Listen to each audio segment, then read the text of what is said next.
Eu queria começar aqui fazendo algumas considerações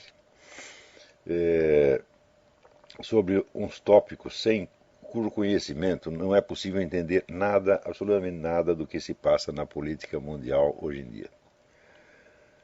Quando o cidadão ouve dizer que ele vive numa democracia, ele imagina que, apesar de algumas tramas sórdidas que os políticos urdem por trás do pano, o esquema de poder que domina a sociedade é, no essencial, uma coisa transparente, que coincide mais ou menos com a estrutura visível das instituições executivo, legislativo, judiciário, etc. E que, em última instância, é uma coisa que pode ser controlada pelo povo, seja mediante a pressão do clamor público ou pelo exercício do voto. Algum resíduo oculto aqui e ali acaba sempre sendo, mais cedo ou mais tarde, trazido à luz pelos bravos jornalistas, né, que destampam as latrinas, abrem os esgotos, vasculham os esgotos e expõem os ladrões e conspiradores à luz do dia para que eles sofram as penas da lei e a execração popular. Apesar de algumas falhas ocasionais, maiores ou menores, no conjunto o sistema é aerado pelos bons ventos da liberdade de imprensa e funciona segundo, portanto, acaba funcionando segundo as exigências da liberdade e da razão, não havendo, portanto, motivo para preocupações maiores. Bom, acontece que há mais de 20 anos esse sistema não existe mais. Isso aí parou de existir 2 décadas atrás. O poder dos governos sobre as populações civis, ele hoje em dia já é praticamente incontrolável, reduzindo a apenas a um abstracionismo jurídico a diferença entre democracia e ditadura. E note bem, o que eu estou falando não é nenhuma teoria da conspiração. Conspirações existem, é claro, e sobretudo existe a conspiração globalista, mas não foi ela que produziu esse estado de coisas. Ao contrário, o estado de coisas é a condição prévia sem a qual nenhum projeto como esse do governo global seria sequer pensável. Então, hoje em dia, de fato, há um grupo de poderes econômicos, vamos dizer, realmente majestosos, criando nas nossas barbas um governo global já imunizado contra qualquer tentativa de controle popular. Mas não foi isso que produziu a situação. Ao contrário, a situação é que criou a condição para que isso pudesse existir. E essa situação ela resulta, da convergência de 3 fatores. Quer dizer, primeiro, é algo que já vinha acontecendo pelo menos desde a década de 30, mas que nas últimas décadas, década de 30 do século passado, mas que nas últimas décadas tomou uma força extraordinária. É que a complexidade crescente da administração pública, ela fornece aos governos toda sorte de instrumentos para que eles implantem as medidas que bem desejem, sem ter que passar por nenhum controle legislativo, debate popular, etc, etc.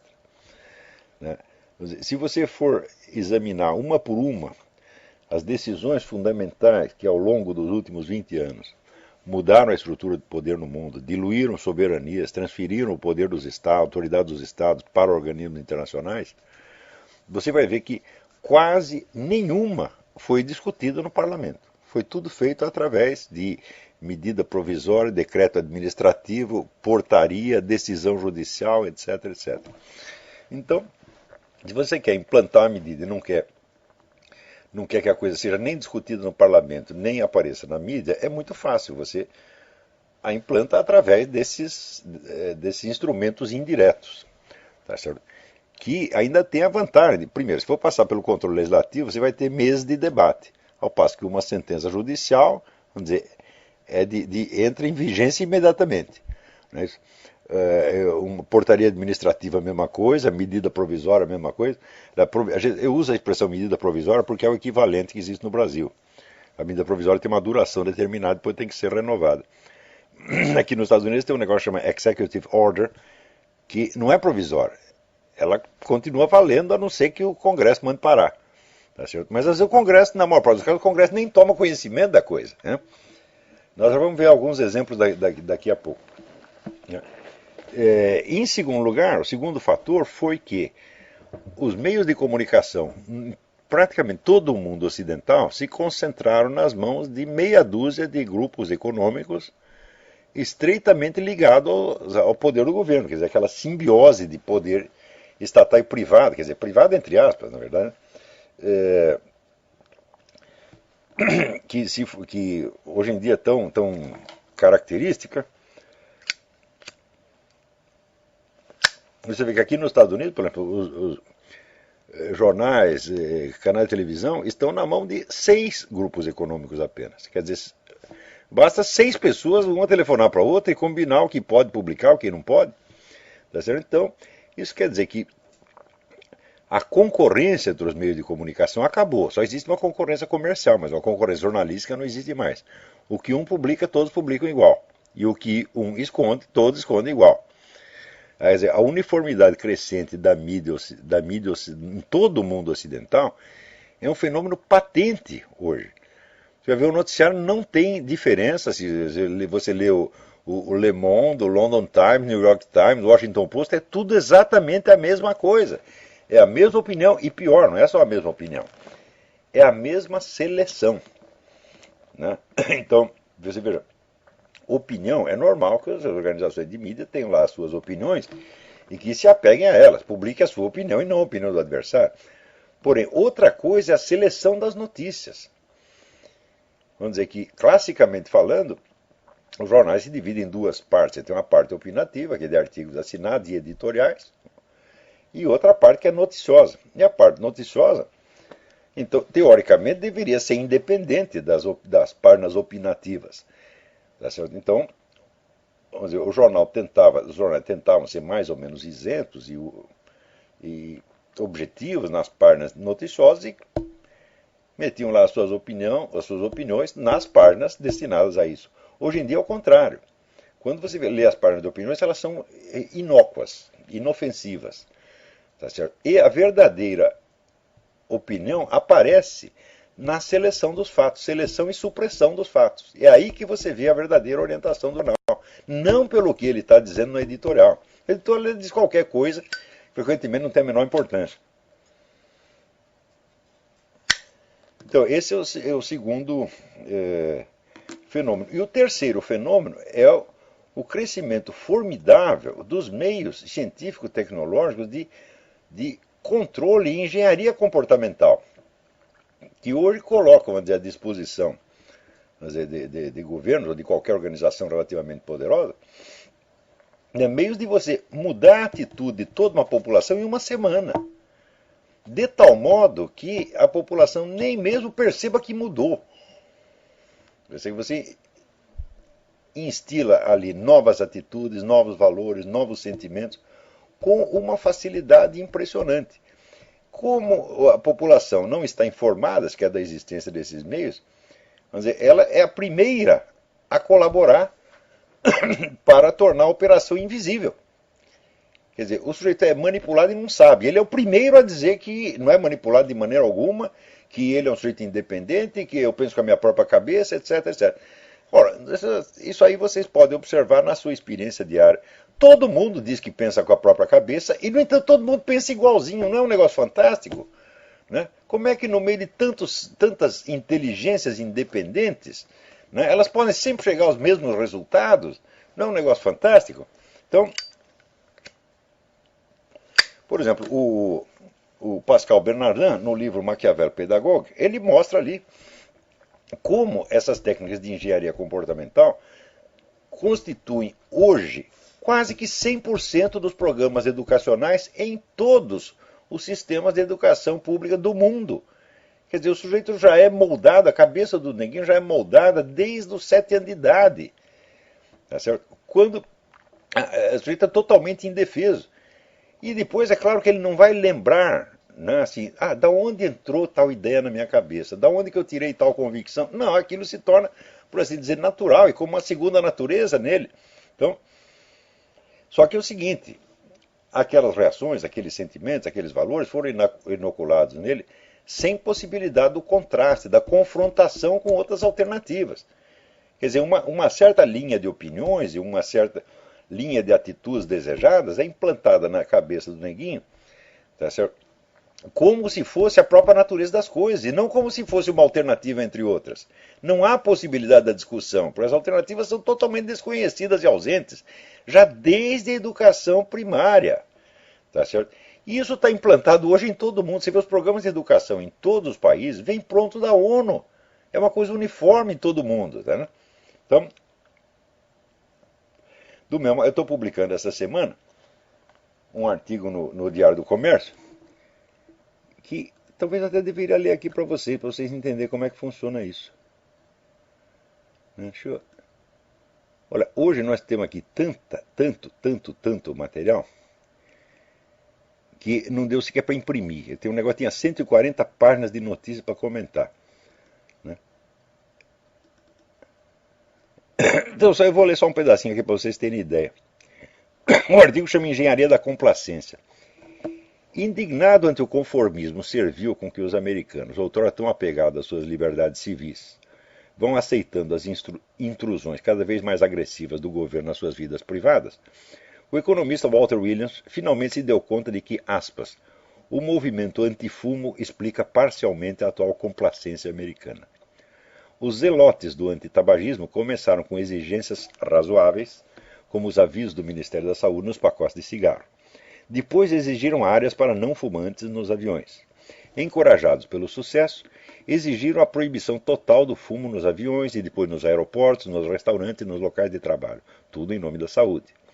Percebendo a resposta complacente dos fumantes, passaram a banir o fumo nas praias, nas praças e nas calçadas das grandes cidades. Agora estão clamando por prêmios de seguro-saúde mais caros para os fumantes. Se tivessem apresentado a lista inteira das suas exigências logo no começo, não teriam conseguido nada. Usando a cruzada antifumo como modelo e vendo os americanos tão complacentes, os zelotes e candidatos a tiranos estão ampliando cada vez mais a sua agenda. Isso é o que diz o Walter Williams. Continuo eu. Meus leitores e ouvintes são testemunhas de que há uma década e meia ou mais venho lhes explicando o óbvio. A campanha antitabagista jamais teve nada a ver com a saúde. Como era de se esperar desde o início, até hoje não se verificou em parte alguma, com a patente diminuição do número de fumantes, rigorosamente nenhuma redução proporcional da incidência das doenças alegadamente causadas pelo fumo. Mas a patente ausência dos resultados prometidos, em vez de colocar em questão as premissas iniciais da campanha e moderar a retórica antifumo, como se esperaria de mentalidades soi-disant científicas, é respondida com novas cargas de exigências cada vez mais prepotentes, mais histéricas, mais invasivas. Vocês vejam, em Nova York, por exemplo, na calçada, você não pode ficar parado fumando, você só pode fumar andando. E tem praças inteiras onde você está ao ar livre, você não pode fumar ali. Né? Então, o antitabagismo, como o socialismo, vive de redobrar o blefe após cada novo desmentido das suas pretensões, transfigurando em sucesso publicitário e político o fracasso crônico das metas nominais alardeadas. Você vê, na Califórnia, o número de fumantes diminuiu para 1/3. E a incidência de asma multiplicou por 4. Isso acontece em toda parte. Né? Outro dia veio o governo aqui americano mostrando, não, em tal lugar assim, a incidência de doenças cardíacas diminuiu. De fato diminuiu. Só que quando você ia ver, ela diminuiu também entre os fumantes. Portanto, não tem nada a ver com a redução do fumo. E assim por diante. Quer dizer, não há... Se você suprime, vamos dizer, a causa, teoricamente o efeito deve desaparecer. Mas se você suprime a causa e o efeito continua, então é porque a causa não era aquela, evidentemente. Ou então, pelo menos a causa não tinha aquele peso que se anunciava no começo. O antitabagismo, não lhe falta para isso uma incansável e vociferante militância espalhada pela Europa e pelas Américas, composta de uma bem subsidiada elite ativista e uma massa idiota de verdadeiros crentes cada vez mais fanatizados. Tão fanatizados que nem mesmo o uso repetidamente comprovado de meios de propaganda fraudulentos, como as fotos forjadas que o nosso Ministério da Saúde estampou nos maços de cigarro, os leva a duvidar por um momento sequer da idoneidade da campanha.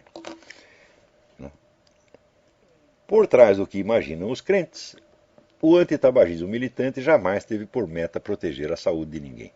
Foi apenas um primeiro e bem-sucedido experimento de engenharia comportamental em escala planetária. foi um balão de ensaio preparatório à implantação de controles cada vez mais drásticos, cada vez mais intrusivos, destinados a reduzir a população de todo o Ocidente a uma massa amorfa, incapaz de reagir a qualquer imposição, por mais arbitrária, lesiva e absurda, que venha da elite globalista autoconstituída em governo mundial.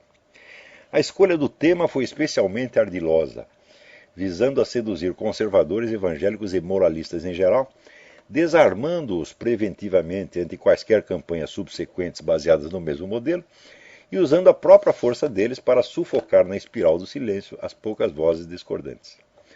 Uma vez que você cedeu tudo à pretensa autoridade científica dos organismos internacionais em matéria de saúde, fica difícil reerguer a cabeça quando essa autoridade, em seguida, estende seus domínios para as áreas da alimentação, da educação escolar, da moral sexual, da vida familiar e assim por diante. A facilidade estonteante com que a elite revolucionária instrumentalizou os seus próprios adversários mais ardorosos aparece condensada simbolicamente num detalhe cômico ou tragicômico que denota a fragilidade estrutural da reação antiestatista. O uso do tabaco é rigorosamente proibido nas sedes das organizações libertarians que defendem a liberação da maconha. Isso aí há 20 anos. Cada vez que eu entro numa sede de uma organização conservadora, seja Heritage Foundation, e vejo na placa, né? Que é proibido fumar, diz smoking free space, né? Eu vejo, vocês já perderam a briga. Vocês já cederam nesse ponto, vocês vão ceder em tudo. Né? Só o que me espanta é que mesmo uma inteligência privilegiada como a de Walter Williams tenha levado tanto tempo para notar que o antitabagismo, usando do ardil das exigências progressivamente ampliadas, a famosa técnica da rã na panela, impôs muito mais do que a sua meta nominal de restringir o consumo de cigarros. Impôs junto com ela uma nova autoridade, um novo esquema de poder, um novo procedimento legislativo, um novo sistema de comandos que pode ser acionado a qualquer momento, com garantias quase infalíveis de obediência automática, para espalhar entre as massas as reações padronizadas que a elite global bem deseja. O triunfo da prepotência antitabagista não trouxe nem trará jamais os anunciados efeitos benéficos para a saúde da população. Mas depois dele, a humanidade ocidental já não será mais a mesma. A complacência ante o Estado intrusivo parece ter se arraigado de uma vez por toda no espírito das massas, pondo um fim à era da livre discussão e inaugurando a da passividade servil e do ódio à divergência. Então, quer dizer, foram esses três fatores. Depois nós poderíamos acrescentar aí um quarto. Né? Com, vamos dizer, a queda da União Soviética, a militância esquerdista no mundo inteiro ficou meio desorientada e sem bandeiras. E foi facílimo para esta elite globalista instrumentalizar essa militância toda, dando a ela então, novas razões de luta, novos programas e enchendo-a de dinheiro. Então hoje você tem uma militância mundial que obedece a qualquer comando da elite globalista no instante mesmo em que acredita que está protestando contra ela. É o caso do Occupy Wall Street. Essa é toda vamos dizer, uma massa obamista, fanaticamente obamista, protestando contra os ricos. Quando você vai ver, o Obama foi o candidato mais subsidiado por Wall Street ao longo de toda a história americana. Então eles acreditam que estão protestando contra Wall Street, mas na verdade estão fortalecendo. Isso é um fenômeno também mundial. Né? Então, nessas condições, então, vamos dizer, a implantação da tirania global é um negócio tão intenso, tão avassalador, e simplesmente para registrar a sucessão diária dos fatos, seria preciso um jornal inteiro, no mínimo, né? Com uma redação de uns 200 empregados, no mínimo. Né? E daí quando algum leitor cobra de mim que não apenas eu noticie tudo, mas comente, analise tudo tintim por tintim, e fique enfesado quando falta alguma coisa, eu não sei se eu rio ou se choro, porque vamos dizer, a impotência do comentarista semanal, seja no rádio ou no jornal, é assim, uma coisa patética. Né? Quer dizer, não se passa um dia sem que se criem novas estruturas de poder, novos meios de controle social, novos instrumentos de manipulação psicológica, que vão ter naturalmente um impacto brutal, quase sempre destrutivo, não só na política e na economia, mas na vida privada e na mente de todos os seres humanos. Né?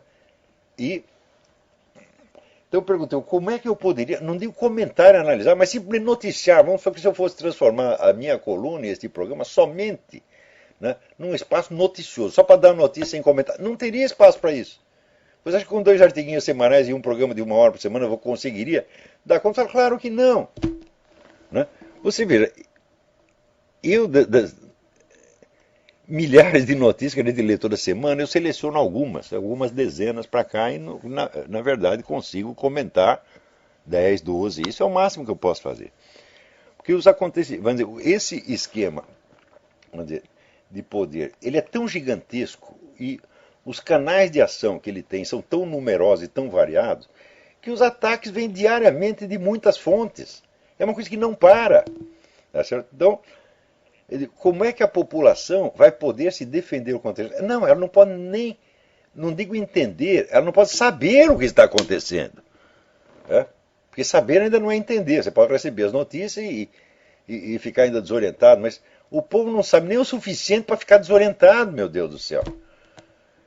Quando você vira, por exemplo, essas medidas administrativas, portarias ministeriais, etc., que modificam tudo da noite para o dia, implantam novos valores, como por exemplo, quando, né, na Inglaterra a Previdência Social decidiu dar uma assistência especial aos caras que praticam a poligamia, que tem 3 ou 4 mulheres. Né? Então fala, isso aí significa o seguinte, que ser muçulmano na Inglaterra é premiado pelo governo. Se você tem 4 mulheres, você recebe uma pensão 4 vezes maior do que a do cidadão comum. Então isso aí é um incentivo para que todo mundo entre para o Islã, evidente. Mesmo que você não acredite numa palavra daqui, fala, eu vou entrar, porque daí eu não só tenho 4 mulheres, mas tenho 4 pensões. Isso aí não foi discutido no parlamento, isso aí não foi sequer noticiado. Foi noticiado, assim, em sites da internet, tá certo? Em 2 ou 3 jornais publicaram, mas isso aí era para produzir um debate nacional, não saiu nada. Tá certo? Então isso quer dizer que a grande mídia, na medida da sua concentração, ela deixou de ser um instrumento de informação e passou a ser um instrumento da administração estatal indireta. Vocês têm que entender isso aí, minha gente. Quando você lê a Folha de São Paulo, ou lê o Estadão, você não está recebendo informação, meu filho. Você está sendo adestrado para ter as reações e as condutas que a administração estatal deseja. É só para isto. Né? Assim como se você vai numa escola, você não vai lá para aprender matemática, português, história, você vai sair de lá tão ignorante quanto entrou, mas você vai sair adestrado para ser o cidadãozinho bem comportado da nova ordem mundial. É só isso que você vai aprender. Né? Então, ou seja, o cidadão já foi transformado, vamos dizer, num trouxa. Ele é estruturalmente um trouxa. Né? É que nem as pessoas, vamos dizer, compram camisetas com anúncio. Quer dizer, você vai lá e paga para você trabalhar de graça para uma empresa que está anunciando através de você. Antigamente tinha um negócio chamado homem sanduíche, lembra? Aquele sujeito que saía com 2 placas, uma na frente e outra atrás. Beba Coca-Cola, coma no restaurante e não sei o quê. Agora, meu filho, a humanidade inteira, a juventude rebelde virou homem sanduíche e não percebe o que está fazendo. Quer dizer, eu prometi para mim, eu nunca vou usar uma camiseta dessa.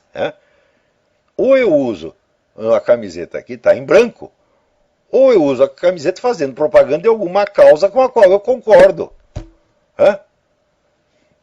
Então, quer dizer, se é para eu servir de homem sanduíche, então pelo menos seria homem sanduíche a favor de alguma coisa que eu concordo. Agora, os caras nem sabem que anúncio está escrito na camiseta deles.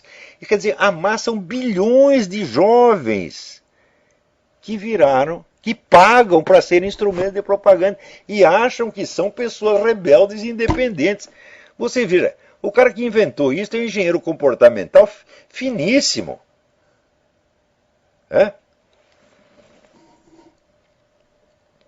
Então, só para vocês terem ideia das coisas que aconteceram nessa semana, um negócio arrasador.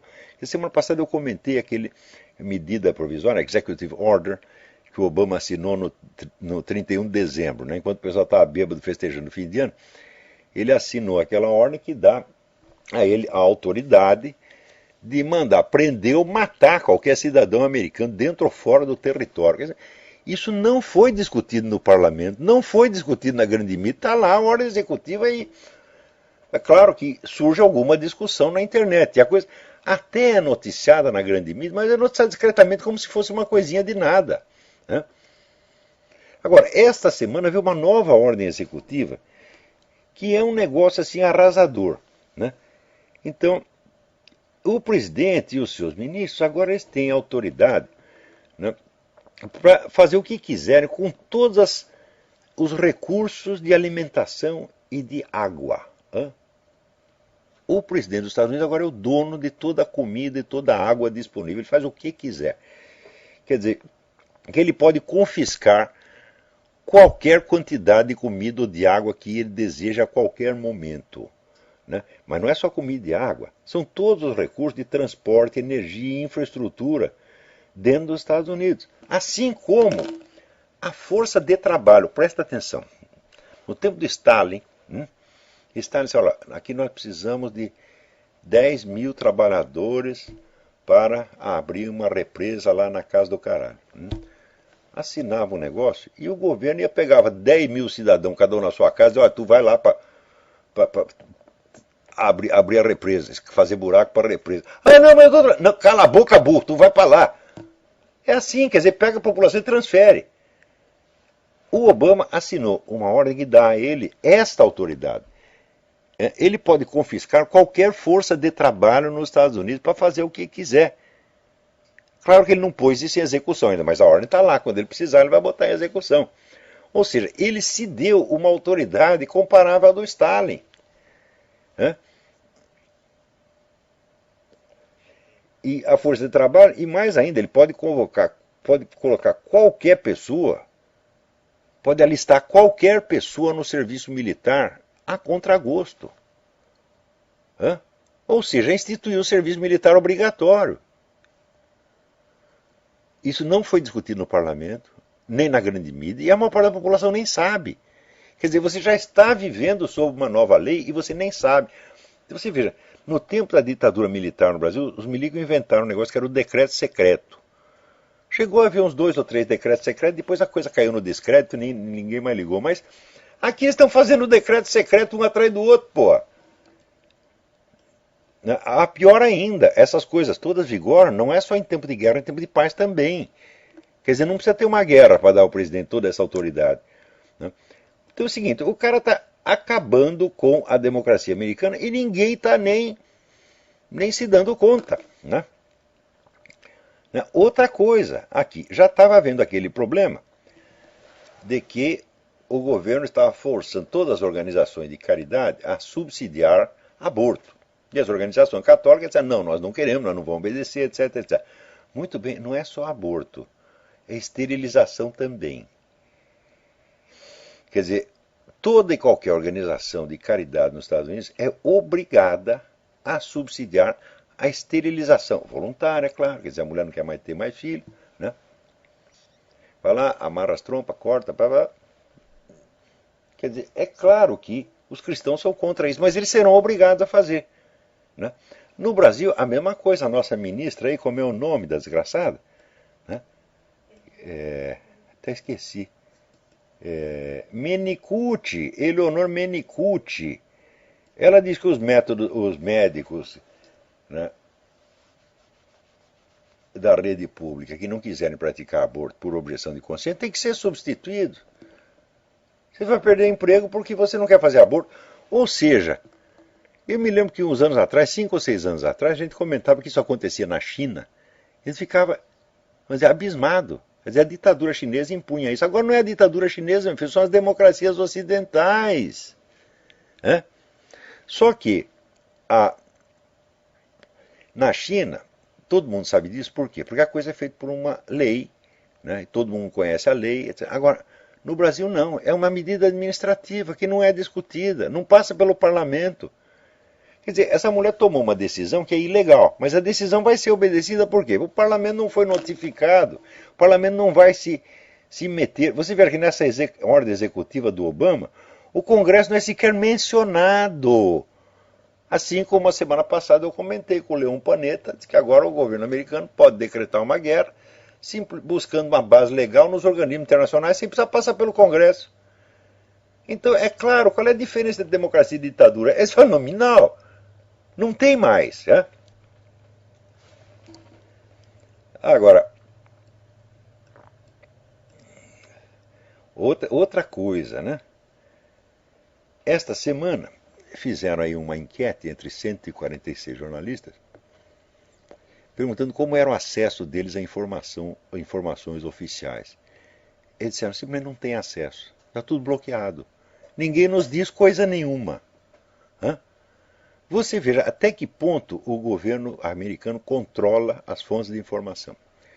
As filhinhas do Obama foram numa viagem de férias, com dinheiro público, levando 25 agentes do serviço secreto. Hã?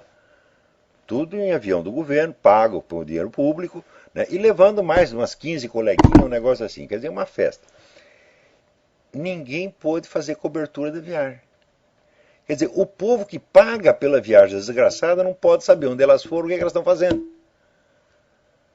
Ou seja, o governo, é como o senhor Obama disse, eu posso gastar dinheiro público à vontade e ninguém tem nem que perguntar onde eu estou usando. E pior, os jornalistas são complacentes com isso, porque eles todos são obamistas. Então eles estão sendo humilhados pelo governo Obama, mas eles aceitam a humilhação. Porque se a gente for contar o que está se passando, vai prejudicar a imagem do Obama, não vai ficar bem, daí a direita vai tirar proveito. Né? Falar em direita tirar proveito, esta semana, o correspondente do Estadão na França, tal de André Neto, ele noticiando as consequências daquele atentado que houve, em que o sujeito matou 4 crianças judias numa sinagoga, e pior, na sinagoga, para dar palpite. Então, e a polícia ainda descobriu que o crime foi cometido com o mesmo revólver que havia matado 3 soldados antes, portanto, o autor é alguém que adora tanto os judeus quanto adora, né, a nação francesa. O sujeito, esse André Neto, tem a cara de pau de dizer que o crime faz parte de uma onda de violência de extrema direita. Hã? Quer dizer, como é que o Estadão paga para o sujeito escrever uma coisa dessa? E sabe por que ele diz isso? Quer dizer, ele entrevista um camarada, um professor de ciência política, que diz que o Sarkozy vai se aproveitar do crime, tá certo, para reforçar a sua campanha contra a imigração excessiva. Porque o Sarkozy vive dizendo que tem estrangeiro demais lá, e tem mesmo. Né? É uma coisa óbvia, né? E estão ocupando todos os espaços, estão cada vez mais presunçosos, cada vez mais vociferantes, cada vez mais prepotentes, como se fossem os donos do pedaço. Então, o Sarkozy quer reagir a isso. Por causa disso, ele está apoiando a Marine Le Pen, que é a candidata da direita, que também tem o mesmo programa. Então, o professor de ciência política, que é um esquerdista, apavorado ante a obviedade de que o crime, vamos dizer, colocará a esquerda numa posição muito comprometedora e favorecerá a candidata da direita, já diz preventivamente o contrário.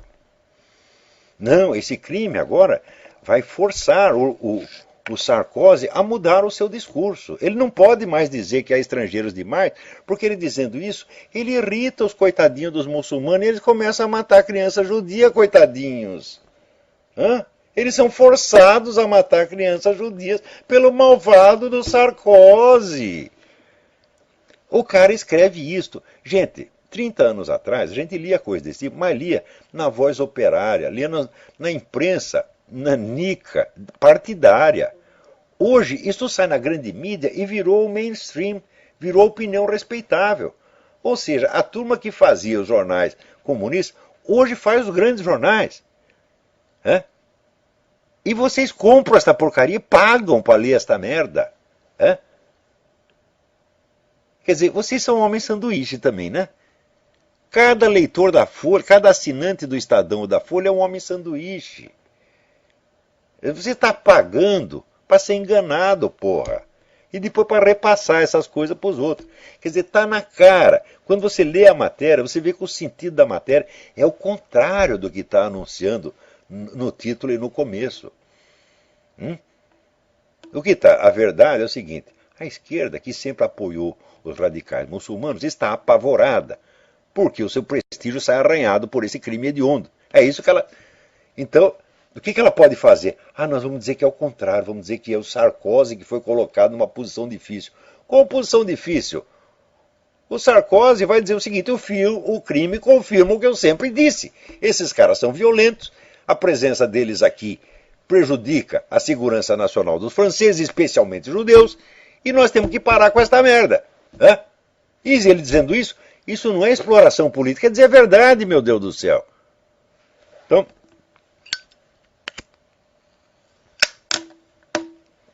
ó, mais ainda, quando eu digo para vocês que a autoridade do governo cresceu a um ponto que Benito Mussolini ficaria com inveja. Você vê, Mussolini, no tempo dele, ele tinha que aguentar, ele tinha dois poderes concorrentes, tinha a igreja e tinha a monarquia. Né? E ele, que era um ditador, ele tinha que ir lá, quando queria fazer alguma coisa, ele tinha que discutir para ver se o rei concordava e se a igreja concordava. Se não concordava, ele não conseguia fazer. Né? Hoje em dia não tem mais nem isso. Você veja, o Obama, né, todo mundo está bravo com o Obama porque quando ele chegou na presidência, o galão de gasolina custava $1, agora custa 4, 4,5 e vai para 6 logo logo. Né?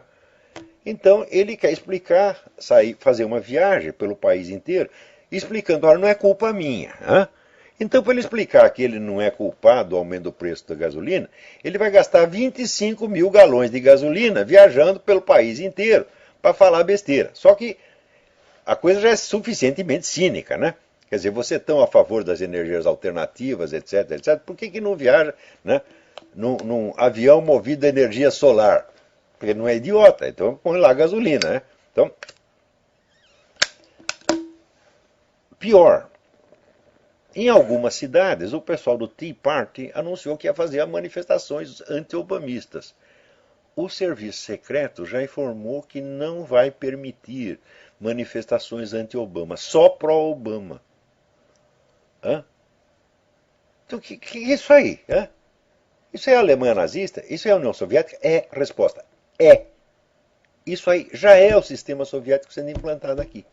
Não está implantado 100% porque ainda está em curso de implantação. Tá certo? Mas a hora que sumirem as últimas resistências, não haverá diferença nenhuma entre o sistema de governo nazista ou soviético e o sistema americano. Assim como no Brasil já não existe. Né? Agora, a propaganda que vem importar é um negócio incrível. Você quer ver?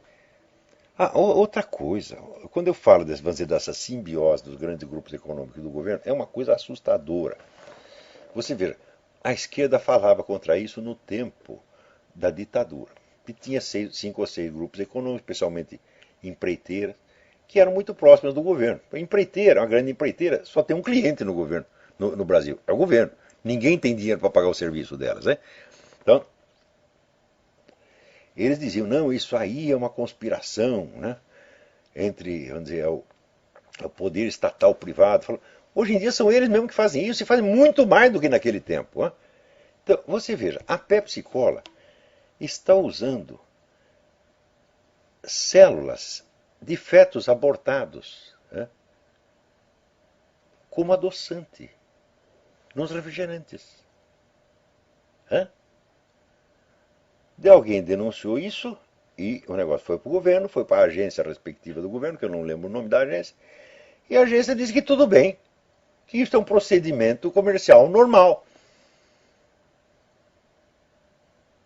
Então tá aí, toma Pepsi Cola, você é mais do que o homem sanduíche. Né? Você é um abortista terceirizado. Né? E o governo acha isso normal. Né? E a população, vamos dizer, claro, a informação circula, mas já expliquei para você a função da grande mídia. Chama-se mídia porque está no meio, representa aquilo que todo mundo sabe ao mesmo tempo e que sabe que os outros sabem.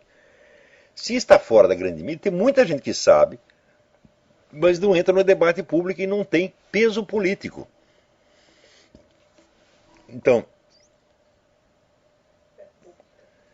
não tem fé pública. Por falar nisto, aqui tem um aluno meu chamado Bernardo Emerick, que me mandou umas informações sobre o Rick Santorum, E como ele, a coisa havia numa linguagem muito prepotente, muito metida, eu não levei a sério. Falei, olha, eu só estou com o saco cheio, né, de gente que pega assim, um detalhe do que eu falei, uma opiniãozinha, né, e acha que vai me derrubar se desmentir aquilo. É um negócio impressionante, quer dizer, você passa 30 anos dando para as pessoas, né, um oceano, tá certo, de informações verdadeiras, de análises fidedignas. Daí o cara pega um negocinho e fala, esse Olavo de Carvalho é um bosta, não é nada, tá aqui, olha aqui, ele errou nesse ponto aqui, tem uma vírgula, ele disse que é 15% quando não é 18%. Coisa desse tipo, tá vendo? E o Bernardo Emerick veio falando nesse tom a respeito do Rick Santoro. Não, o Rick Santoro, ele votou a favor disso, a favor daquilo, ele não é um cara confiável. Eu não me pareceu, no conjunto, né? O cara vinha de dedinho em riste.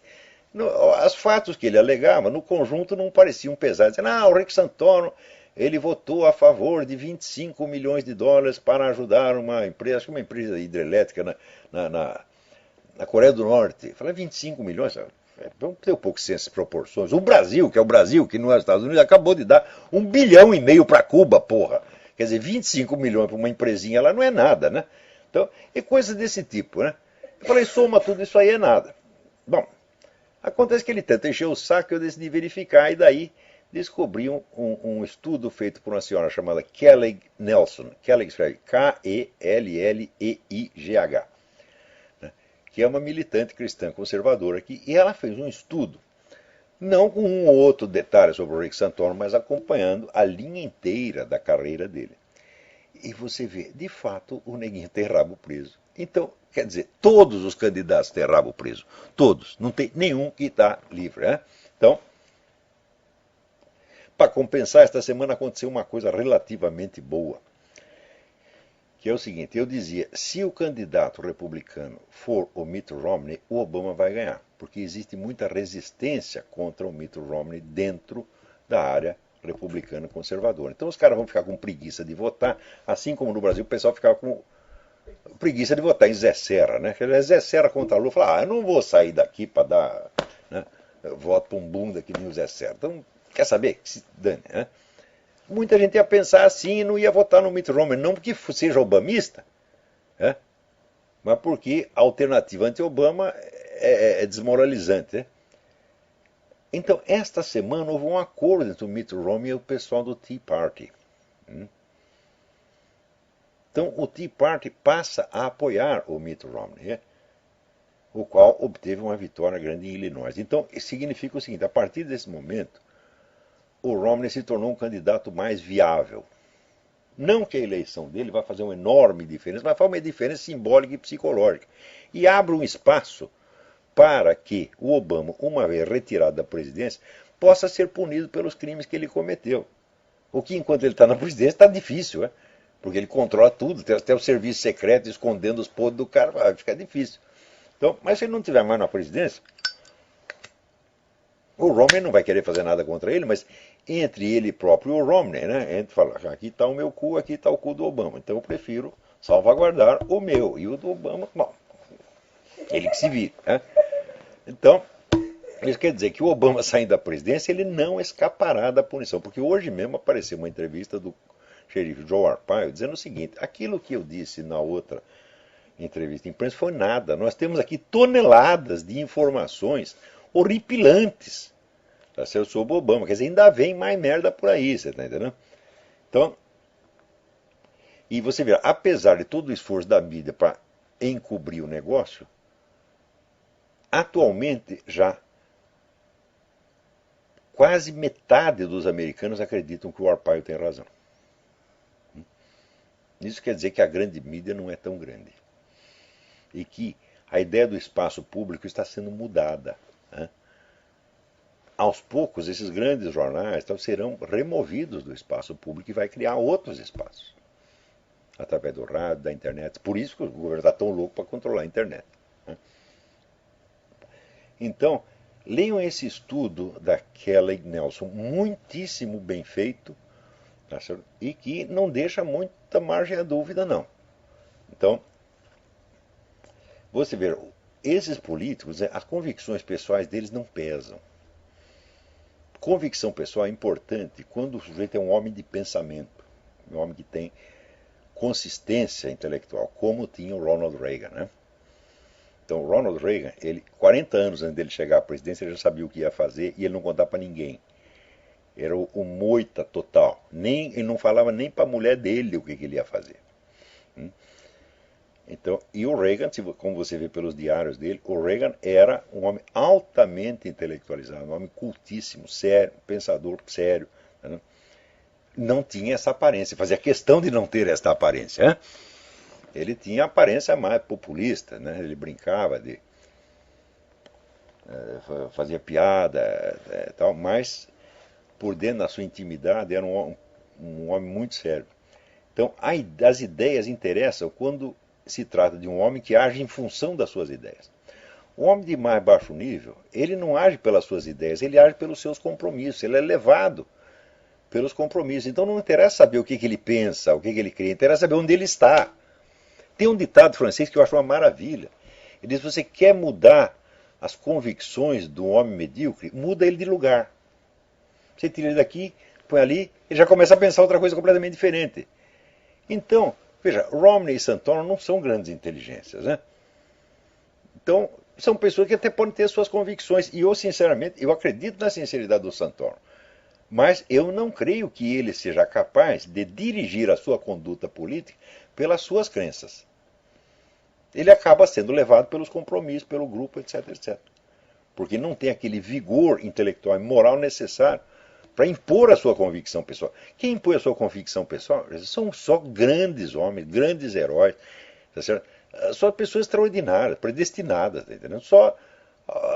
Você precisa ser, sei lá, um Napoleão Bonaparte, um Winston Churchill, uma coisa assim, para você impor alguma coisa. Senão, não, você é levado. Você vê, nem Franklin Roosevelt, que era, né, um líder popular, né, amado, adorado por todo mundo, o Franklin Roosevelt não pensava nada, ele não acreditava em nada, ele para onde o empurravam, onde estava doendo menos, ele, é isso mesmo que nós vamos fazer. Tá, né? O nosso Getúlio Vargas também não acreditava em coisa nenhuma, pô.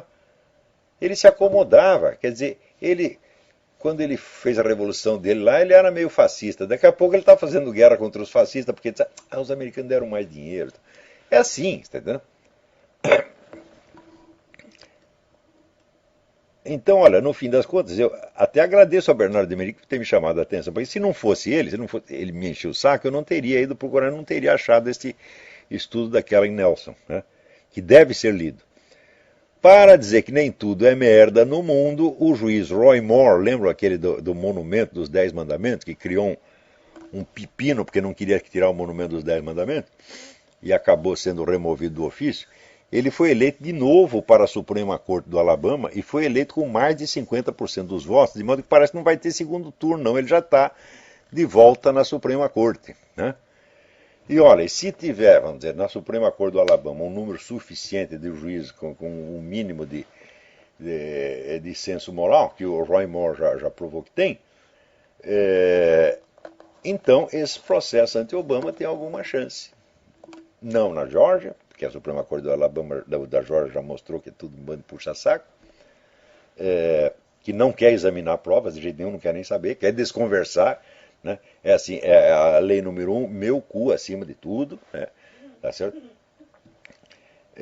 Mas o Roy Moore já provou que não é assim, né? Claro, quem tem cu tem medo, tá certo? Mas existem, por incrível que pareça, existem valores superiores ao seu cu. Sabia? Né? E tem gente que acredita nisso, o Roy Moore acredita, né? Então, mas ainda, bom. Agora, você vê como são as coisas, né?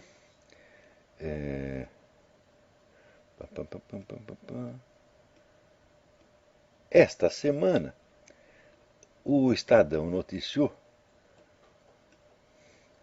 que o general Barbosa Machado, como é que chama? Barbosa Machado? Eita, agora, ou Machado Barbosa, não sei.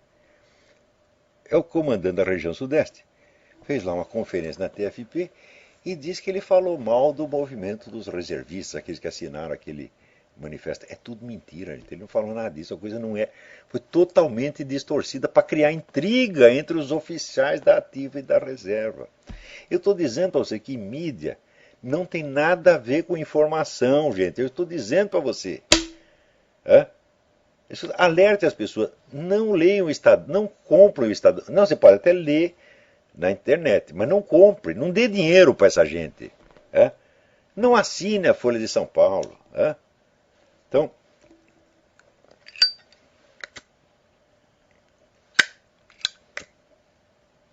agora você vê, lembra quando o Pat Robertson disse que precisava dar um tiro no Hugo Chávez? Foi um escândalo nacional. Ele não deu tiro nenhum, ele só disse que precisava, né? Que seria bom alguém dar um tiro no Hugo Chávez. Eu só discordo, porque um, porque não dois, né? É? Então, outro dia eu assisti um filme que tinha lá um instrutor, né, do Mossad treinando lá o garoto que e lição número 1, nunca dê um tiro, dê sempre 2. Número 1. Então, daí acontece que essa semana tem um sujeito que fez ameaça de morte ao Joe Arpaio, um obamista fanático, né? Declaradamente obamista fanático, fez ameaça de morte ao Joe Arpaio, foi identificado, foi investigado, foi preso, foi condenado pela justiça. A mídia inteira não deu uma linha. Vocês estão entendendo o que eu estou dizendo? Se você quer informação, meu filho, ainda existe a internet, graças a Deus, por enquanto ainda tem. É? Jornal diário, noticiário de TV, é besteira, é bobagem, é para te enganar mesmo. Né? Então não é que existe um bias, um viés, não, isso aí é eufemismo. Né? Se você quer ser, o bias existe, claro que existe o viés esquerdista. Tem aqui, cidadão, aqui, Tim Gross-Close, é um professor de ciência política na Universidade da Califórnia que ele inventou meios objetivos quantitativos de você medir o coeficiente de esquerdismo ou direitismo, né? Seja no político, seja na mídia, etc. Então, e ele coloca aqui as suas conclusões e fala, não tem como discutir. Quer dizer, a mídia aqui é 90% esquerdista mesmo, é totalmente obamista. Mas o problema não é ser obamista, o problema é quando você seleciona os fatos em função da sua preferência política. Porque, olha, eu conheci muitos jornalistas nos anos 60, 70, que era feito comunista para caramba, mais comunista que Lenin, mas tinha senso jornalístico. Então, se viesse uma notícia que era contra o interesse da sua agremiação, ele ia publicar do mesmo jeito. Ele podia discutir a coisa na parte do período. Mas esse tipo de gente não existe mais. Sumiu. Uma pessoa assim, hoje, não sobe na carreira de jeito nenhum. Porque não atende às novas finalidades da empresa jornalística, que é ser um instrumento da administração estatal indireta. Aqui. Agora, você veja, o pastor Scott Lively, aquele que escreveu Pink Swastika, né? Ele está sendo acusado de crime contra a humanidade. Qual é o crime contra a humanidade? Escrever o livro Pink Swastika, que mostra lá, por exemplo, a liderança nazista estava cheia de gay, tá certo? E se originou em círculos gays. Ele escreveu isso. Isso é um crime contra a humanidade, meu Deus do céu.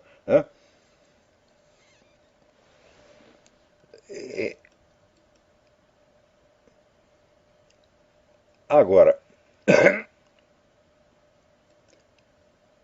para você ver